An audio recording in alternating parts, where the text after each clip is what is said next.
Hi guys, welcome back to my channel. Alam nyo ba? So guys, meron na naman tayong bagong video na alamin at i-react ngayong araw na ito. Ito'y galing kay News PH Defense. Sabi nga niya dito, Philippine Navy's surprised by delivery of second Pohang class corvette from South Korea.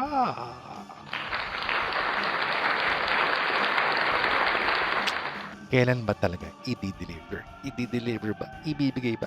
Ewan ko ba? Hindi ko rin talagang masay. Kasi parang wala pa tayo nakikitang katibayan eh. Diba? Na may kasulatan, anything. Puro na lang ganyan na di-deliver, bibigay. Diba? Pero sana totoo. Diba? Ano tayo eh. Hindi naman nawawala yung hope natin na talagang ibibigay sa atin ng South Korea yung another or second Pohang class nila na corvette sa ating bansa. Diba? Kasi nabigay naman nila eh. Una eh, ating Conrado Yap. So sana bigay din talaga nila. At abangan natin talaga yan kasi talagang lagi naman nababalita na ibibigay sa atin yung pangalawang Pohang class pa eh. Diba? So parang meron pa nga nababalita dati na parang 6 na po ang klasang ibibigay sa atin ng South Korea or hinihingi natin sa South Korea ng mga didecommission na nila. Di ba? So sana kung totoo yun, di ba? Para madagdagan yung corvette natin. Di ba? Kahit na mga lumang barko to, kahit na decommission na barko to, yan malaking tulong sa ating bansa to. Kaya pilit natin na talagang makuha. O talagang hinihingi natin talaga. At talagang nababalita talaga to eh. Sana nga totoo, di ba guys? Na yun nga, mai-deliver na to sa atin. At hindi naman mai-deliver, kumbaga. Maibigay na talaga sa atin, kumbaga. Yun. Pag naibigay na, saka i-deliver. Yun. Excuse me po. Di ba? Kasi nakakapanabik talaga eh. Tagal na nating binablog to. Tagal na natin naririnig to. Kailan ba talaga? Totoo ba talaga na ibibigay sa atin yung pangalawang corvette na po ang class ng South Korea? Pero sana nga totoo. Ewan ko lang dito sa video na to kung meron na tayong talagang masasabing katibayan na ibibigay talaga sa atin ng South Korea itong another o yung second po ang class na corvette nila sa atin na decommission na siguro to ng South Korea. Wait na mga idolo. Sakit na lalamunan ko. Yun, umubo lang tayo mga idolo. So tara, panoorin na nga natin kung ano na talagang balita sa ating hiling na ibigay sa atin itong pangalawang Pohang class ng South Korea. Let's go!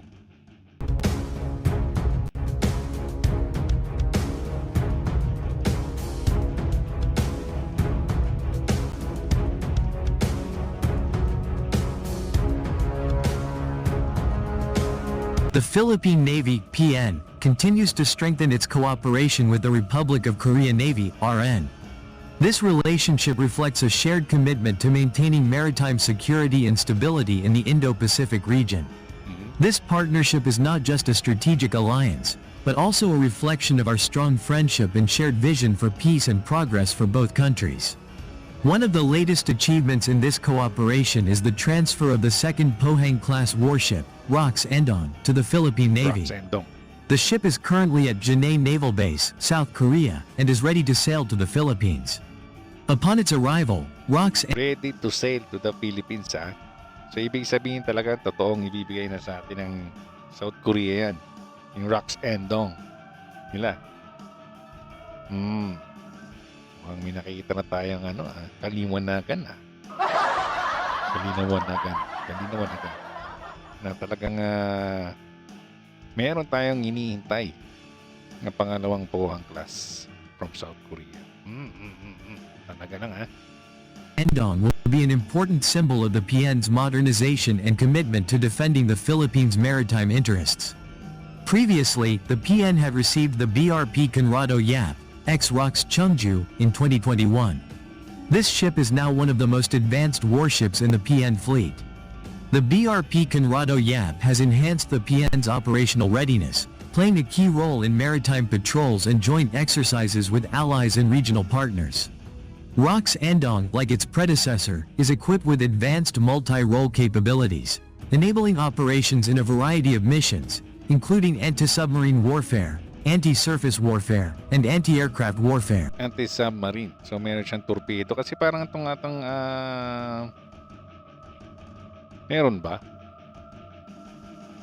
Hindi, meron yata siyang torpedo yung ating Conrado Yap. Ang wala lang yung yung Sea Star. Diba? Yung vertical launcher niya na ganun na dapat. Yung yata yung wala. Ano ulit tong Roxendo? Is equipped with advanced multi-role capabilities, enabling operations in a variety of missions, including anti-submarine warfare, anti-surface warfare, and anti-aircraft warfare. Aircraft. Okay. The ship's capabilities are well suited for operations in littoral environments, making it a vital asset in countering threats such as piracy and illegal fishing. With the increasingly complex maritime environment in the West Philippine Sea, ROX Andong will enhance the PN's ability to defend the Philippines' maritime sovereignty. The transfer of the ship demonstrates the Philippines' commitment to regional peace and stability, as well as its ability to contribute to maintaining a free and open Indo-Pacific region. The acquisition is part of the Horizon 3 phase of the Armed Forces of the Philippines, AFP, modernization program, which focuses on the acquisition of advanced military assets. In addition to the asset transfer, the Philippines-South Korea partnership includes joint training, technology transfer, and other cooperative initiatives that strengthen the interoperability of the two navies. The partnership is also a significant step in global geopolitics, demonstrating that both countries are committed to regional stability and security. With continued modernization, the PN aims to become a credible maritime power, ready to face both traditional and non-traditional threats in the 21st century. With the support of allies like South Korea, the PN is on track to become a force capable of protecting Philippine sovereignty while contributing to regional peace. In addition to warships, the PN is also seeking to strengthen its fleet with modern technology, including advanced radars and underwater detection systems to strengthen its strategic advantage. This partnership also paves the way for cooperation with other countries, creating a stronger alliance in addressing security challenges in the Indo-Pacific region. Joint military exercises with South Korea are projected to intensify, allowing both countries to enhance interoperability and combat capabilities in a variety of situations. Titan mo, astig din naman yung itsura, kahit luma na, Kasi ang ganda kasi yan Dalawa yung automelara niya, harap likod, dalawa rin yung secondary gun niya, harap likod din, di ba? Kaya malaking tulong to sa ating pang-anti-air warfare. Kaya kailangan din natin talaga to. Sana nga, meron din siyang yung Sea Star kasi meron nakita, di ba? Parang may Sea Star yung ibang buhang class. Kasi yung natin kontradiya pula Ang alam ko, meron lang siya yung sa ating anti-submarine lang. Diba? So sana meron yun. Ship transfers and procurement of military assets also have a positive impact on the local economy, through job opportunities and related infrastructure development. With tensions rising in the South China Sea, the presence of modern ships like the ROX Andong gives the PN added confidence to protect the Philippines' maritime rights. The Philippines-South Korea partnership not only creates regional security but also supports global stability through collaboration in international peacekeeping missions. The modernization of the PN fosters a sense of national pride, strengthening the Filipino people's belief that their country is capable of standing strong in the face of global challenges. With maritime threats continuing to evolve, the Philippines and South Korea have demonstrated their readiness to face future challenges through close cooperation and strategic planning. This collaboration demonstrates the importance of international allies' support in strengthening the security and defense of the Philippines, especially in the face of non-traditional threats. This modernization and strategic cooperation brings the PN one step closer to becoming a globally recognized maritime power, both in terms of capability and professionalism.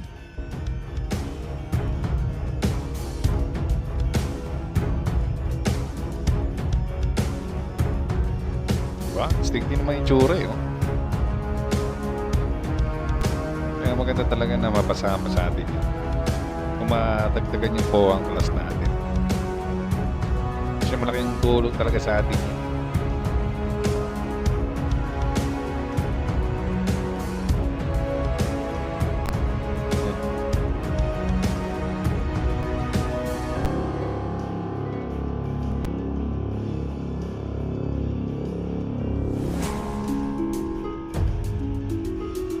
Yun. So,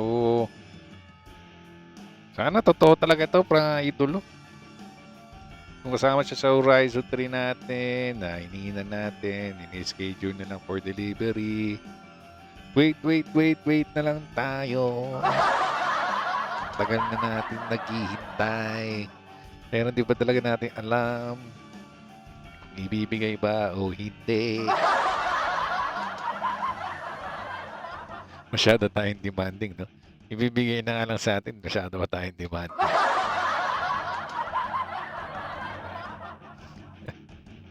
Hindi kasi nakakaparibik naman kasi talaga, guys, di ba? Di ba? Tagal na nating tagal na nating nire-react, ginagawa ng vlog, di ba? Wala pa kasi garuduhan, baga. Di ba? So, magandang balita talaga, yun nga. Pero yung katibayan kasi, gusto ko talagang malaman talaga eh.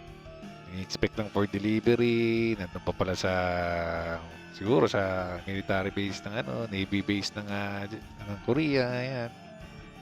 Di ba? Parang 2024 yata din yung commission. So, daming bali-balita na hindi natin ma-confirm di ba? Kaya, abangan na lang natin ulit yung susunod na kabanata dito, susunod na vlog ng ating mga kaibigang mga vloggers na ating nire-react. Kung meron na namang panibago, kung may schedule na siguro na delivery date, di ba? O baka mamaya mabigla na lang tayo nandito na sa bansa natin, di ba? So ganun talaga, di ba? So talagang abang-abang lang tayo sa mga bagong news, bagong videos ng mga ating mga idols, ang ating nire-react na mga videos, mga idol. So, yun. Yun na talaga magagawa natin sa ngayon muna talaga. Nakakasabik lang kasi talaga na matagdagan na yung ating Navy fleet ng another corvette na Pohang class. So, sister ship to ng ating Conrado Yap, di ba? Sana in the future pa, kung kaya ka ito talagang possible pa Kung meron decommission ulit ng South Korea na Pohang class, hingi tayo ulit. So, ganun lang naman di ba? Kasi bumibili naman tayo ng barko sa kanila So sana naman din tayo mapagbigyan din tayo kasi decommission naman nila yun, di ba? So give and take lang, kumbaga. So yun, abang-abang na lang tayo mga idolo. So maraming salamat kay News PH Defense sa kanyang video mga idolo. Lalagay ko pa sa description down below full video na to, pati po kanyang YouTube channel. Huwag niyo pong kalimutan na mag-subscribe po sa kanya. At syempre rin po, huwag niyo rin pakalimutan na mag-subscribe dito sa aking channel. Hit niyo pa yung notification bell at yung like button. At i-follow niyo rin po ako sa aking Facebook page na alam niyo ba. And in the future po sa aking TikTok account na alam niyo ba. So guys, dito na po tayo nagtatapos. Maraming salamat po sa lahat. Ingat po tayo lagi. And God bless us all. Bye-bye.